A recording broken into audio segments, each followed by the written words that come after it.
අපේ වීඩියෝස් බලන හුඟක් දෙනෙක් අපෙන් ඉල්ලපු වීඩියෝ එකක් තමයි මේ ටෙලිෆෝන් ටවර්ස් වැඩ කරන්නේ කොහොමද කියලා එක වීඩියෝ එකක් කරන්න කියලා. ඉතින් ඔන්න අද වීඩියෝ එකෙන් අපි කියන්න බලාපොරොත්තු වෙන්නේ අපේ මොබයිල් ෆෝන් එක මේ ටවර් වලට සම්බන්ධ වෙන්නේ කොහොමද? සිග්නල් අඩු වැඩි වෙන්නේ ඇයි? නෙට්වර්ක් බිසි වෙන්නේ ඇයි? අපි වාහනයක යනකොට මේ ෆෝන් එක එක දිගටම සම්බන්ධතාවය තියාගන්නේ කොහොමද? E-සිග්නල් 3G 4G 5G Wi-Fi මේවා වෙන වෙනම වැඩ කරන්නේ කොහොමද? ඔයාගේ ෆෝන් එකේ සිග්නල් IC එක අනුව බැටරි එක ඉක්මනට බහින්න හේතුව මොකද්ද? මේ වගේ ඉතාමත් වැදගත් කරුණු කීපයක්ම කතා කරන්නයි අපි බලාපොරොත්තු වෙන්නේ. ඉතින් වීඩියෝ එක සම්පූර්ණයෙන්ම බලන්න කියලා හැමෝටම මතක් කරනවා. අපි දැන් බලමු ටෙලිෆෝන් ටවර් එකක් ඇත්තටම වැඩ කරන්නේ කොහොමද කියලා. ඔයා ඔයාගේ යාළුවෙක්ට කෝල් එකක් ගන්නකොට ඔයා කතා කරන වොයිස් එක ෆෝන් එකෙන් රේඩියෝ තරංගයක් බවට පත් කරනවා. පස්සේ මේ තරංගය වාතය හරහා ගිහින් ළඟම තියෙන ටෙලිෆෝන් ටවර් එකේ වදිනවා. ටවර් එකේ උඩ හයි කරලා තියෙන දිග හැඩයේ ඇන්ටනා තියෙනවනේ. අන්න ඒ වගේ තමයි මේ සිග්නල් එක අල්ලගන්නේ. හැබැයි එතනින් එහාට මේ සිග්නල් එක යන්නේ හුළඟෙන් නෙමෙයි. ටවර් එක පාමුල තියෙනවා කාමරයක්. අපි ඒකට කියනවා බේස් ස්ටේෂන් එක කියලා. ඒක ඇතුලේ තියෙන කම්පියුටර් සිස්ටම් එකෙන් මේ සිග්නල් එක නැවතත් බලවත් තරංගයක් බවට පත් කරලා ඔයා කෝල් එක ගන්න කෙනා ඉන්න පළාතේ ටවර් එකට යවනවා. සමහර තැන්වලදී නම් මේක කරන්නේ භූගත කේබල් එකක් යූස් කරලා. නමුත් දුර පළාත්වල මේක කරන්නේ ආපහු ඇන්ටනා එකක් යූස් කරලා. මෙන්න මේ තරංග යවන්න හදපු ඇන්ටනා තමයි අර ලොකු ඩ්‍රම් එකක් විදිහට ටවර් එකේ උඩ සම්බන්ධ කරලා තියෙන්නේ. එතකොට මේ ඩ්‍රම් එකෙන් කරන්නේ ටවර් අතර තරංග හුවමාරු කරන එක. අර දිග ඇන්ටනා වලින් කරන්නේ ටවර් එක සහ ෆෝන් එක සම්බන්ධ කරන එක. දැන් ඔයාගේ කෝල් එක නැවත වෙනත් බලවත් තරංගයක් විදිහට එයාලගේ ප්‍රධාන සර්වර් මධ්‍යස්ථානට යවනවා. එතනින් බලනවා ඔයා කතා කරන කෙනා ඉන්න පළාතේ ටවර් එක මොකක්ද කියලා. ඊට පස්සේ ඒ ටවර් එකට ඒ කෝල් එකට අදාළ සිග්නල් එක දීලා ඒ ටවර් එකෙන් එයාගේ ෆෝන් එකට රේඩියෝ තරංගයක් විදිහට සිග්නල් එක යවනවා. මෙතනදී ඔයාගේ කෝල් එක එයාගේ කෝල් එකට සම්බන්ධ වෙනවා. හැබැයි මේ හැමදේම වෙන්නේ තප්පරයක් වගේ ඉතාමත් පොඩි කාලයක් ඇතුළත. ඊළඟට අපි බලමු සෙනග වැඩි වෙනකොට ට්‍රැෆික් එක මැනේජ් කරන්නේ කොහොමද කියලා. අපි හිතමු ලොකු උත්සවයක් තියෙන තැනක්. එහෙමත් නැත්නම් අවුරුදු කාලයක වගේ වෙලාවක හැමෝම එකපාර කෝල් ගන්න උත්සාහ කරනවා. එතකොට ටවර් එකට කොහොමද මේක දරා ගන්න පුළුවන් වෙන්නේ? ටවර් එකක් Tamanගේ වටේ තියෙන ප්‍රදේශයේ කොටස් වලට බෙදා ගන්නවා. මේවට කියන්නේ සෙල්ස් කියලා. ඔය ජංගම දුරකථන වලට සෙලියුලර් ෆෝන් කියන්නේ අන්න ඒ නිසයි. සමහර විට ඔයාගේ ගම එක සෙල් එකක් විදිහට මේ ටවර් එක සලකන්න පුළුවන්. එතකොට ටවර් එකකට එකපාර හැසිරවිය හැකි කෝල් සහ ඩේටා ප්‍රමාණයක් තියෙනවා. ඒක වෙන්නේ මෙහෙමයි.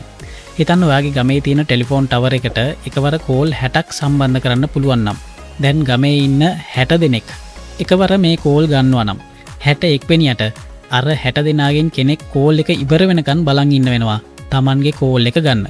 මේක අපි හඳුන්වන්නේ කැපැසිටි එක කියලා. මෙන්න මේ ට්‍රැෆික් එක වැඩි වෙනකොට මේ ටවර් වලට විවිධ මට්ටමේ තරංග යවන්නට පුළුවන්. ඒ කියන්නේ 2G එහෙම නැත්නම් 3G හෝ 4G විදියට.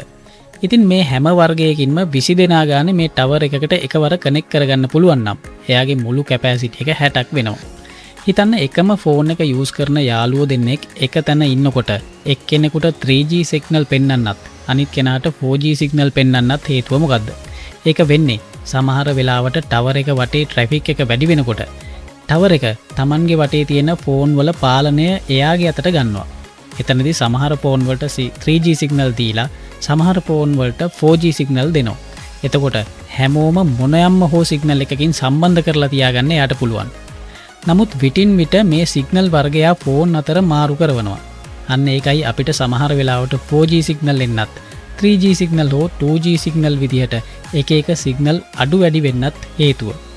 මෙන්න මේ මුළු සීමාවට වඩා සෙනග එකතු වුණොත් තමයි අපි කෝල් එකක් ගන්න යනකොට නෙට්වර්ක් බිසි කියලා වැටෙන්නේ. ෆෝන් එකේ සිග්නල් ඔක්කොම තියෙද්දිත් කෝල් එක මැද්දෙන් කට් වෙන්නේ ඇයි කියලා ඔයාලා හිතලා තියෙනවද? ඒකට ප්‍රධාන හේතු කීපයක්ම තියෙනවා. රේඩියෝ තරංග වලට කොන්ක්‍රීට් බිත්ති, ලොකු ගස්, කඳු සහ ටකරන් වහලවල් හරහා යන්න අමාරුයි. ඔයාගේ ඇතුළට යනකොට සිග්නල් අඩු වෙන්නේත් මෙන්න මේ හේතුව නිසායි. ඔයා ඉන්න තැනට ටවර් එක ගොඩාක් ඈත නම් තරංග දුර්වල වීමක් සිද්ධ වෙන්න පුළුවන්.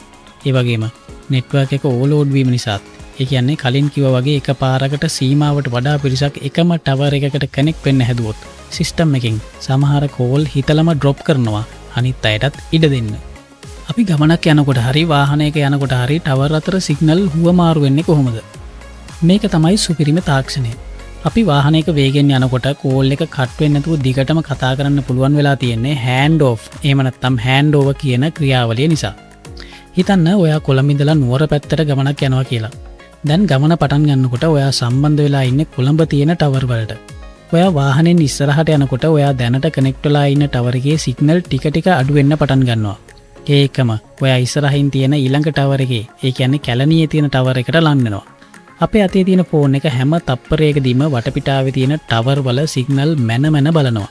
කොළඹ ටවර් එකේ සිග්නල් එකේ සීමාවකට වඩා අඩු වෙනකොට සහ කැලණියේ ටවර් එකේ සිග්නල් එක ඊට වඩා වැඩි වෙනකොට ප්‍රධාන නෙට්වර්ක් සිස්ටම් එක සහ අපේ මොබයිල් ෆෝන් එක කියන දෙකම ඒක හඳුනාගෙන ඔයාගේ ෆෝන් එක කොළඹ ටවර් එකෙන් ගලවලා කැලණියේ ටවර් එකට සම්බන්ධ කරනවා.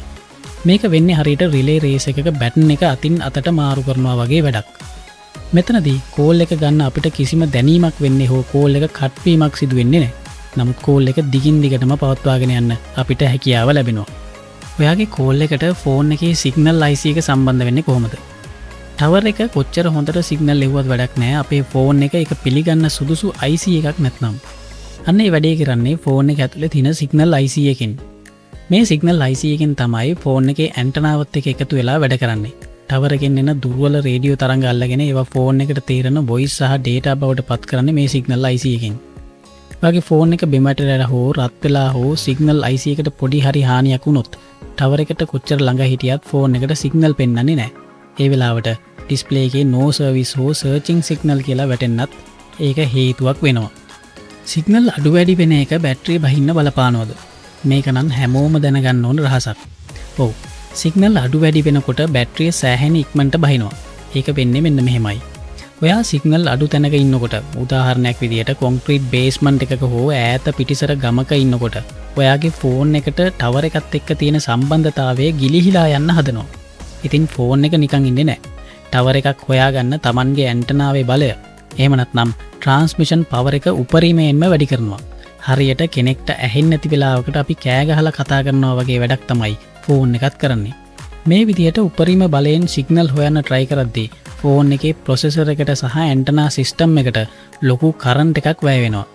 අන්න ඒ නිසායි සිග්නල් අඩු තැන්වල ඉන්නකොට ෆෝන් එක ඉක්මනට රත් වෙලා බැටරිය ඉක්මනට බහින්නත් බලපාන්නේ. ඉතින් බලන්න අපි හිතනවට වඩා කොච්චර ලොකු තාක්ෂණික ජාලයක් මේ පුංචි ෆෝන් එකේ පිටුපස ක්‍රියාත්මක වෙනවද කියලා. ඊළඟ දවසේ ඔයා කෝල් එකක් ගන්නකොට මතක් කරලා බලන්න.